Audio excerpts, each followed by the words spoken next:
उपमुख्यमंत्री एकनाथ शिंदेंकडून भरत गोगावलेंची पाठराखण. एवढी वर्ष काम केल्यावर पालकमंत्रीपदाची अपेक्षा ठेवणं यात वावगं काय, शिंदेंनी सुनावलं.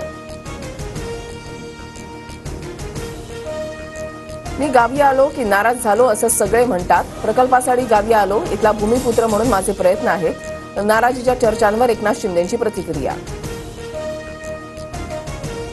सैफ अली खानवरील हल्ल्याचं पोलिसांकडून सीन रिक्रिएशन. आरोपीला घटनास्थळी नेऊन पोलिसांनी घटनाक्रम समजून घेतला. राष्ट्रवादी सुसंस्कृत विचारधारेशी बांधलेला पक्ष. रस्त्यावर उतरून टायर जाळणं आमची संस्कृती नाही. दादा गटाच्या सुनील तटकरेंचे शिंदे गटाला टोले. ठाकरेंना संपवलं, आता शिंदेना संपवून नवीन उदय कोणाचा होणार. विजय वडेट्टीवारांचं सूचक वक्तव्य. शिंदेचे 20 आमदार उदय सामंतांसोबत, राऊतांचा दावा. प्रजासत्ताक दिनी आदिती तटकरे आणि गिरीश महाजन झेंडावंदन करणार. रायगड आणि नाशिकच्या पालकमंत्रीपद रद्दचा निर्णय. मुख्यमंत्री दाओस दौऱ्यावरून आल्यानंतरच सुटण्याची शक्यता. बदलापूर